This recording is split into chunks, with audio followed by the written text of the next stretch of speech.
Dan pemirsa, 3 komisioner Bawaslu, Prabu Mulih, dan mantan Sekretariat Bawaslu Provinsi Sumatera Selatan menjalani sidang dalam kasus korupsi dana hibah Bawaslu Prabu Mulih periode 2017-2018.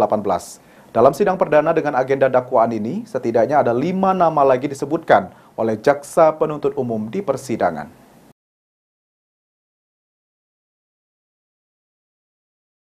Sidang perdana perkara korupsi dana hibah Bawaslu Prabu Mulih dengan agenda pembacaan surat dakwaan dari Jaksa Penuntut Umum digelar di Pengadilan Tindak Pidana Korupsi Palembang.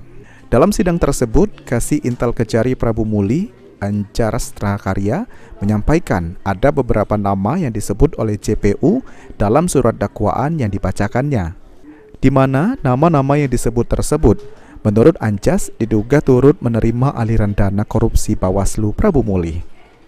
Di antaranya, kuasa pengguna anggaran atau KPA Bawaslu Provinsi Sumatera Selatan yang telah ditahan, lalu mantan komisioner Bawaslu Provinsi dan koordinator Sekretariat Bawaslu Prabu Mulih.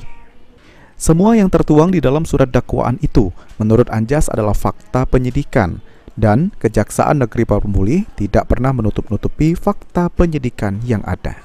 Yang disebutkan dalam situ ada dari KPA, saudara IR, yang sekarang sudah IAI yang sekarang sudah kita jadikan tersangka selaku KPA. Kemudian juga ada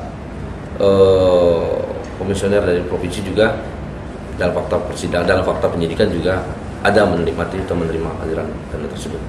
Kosek, koordinator sekretariat itu, saya lupa namanya, jelas di dakwaan juga dituangkan.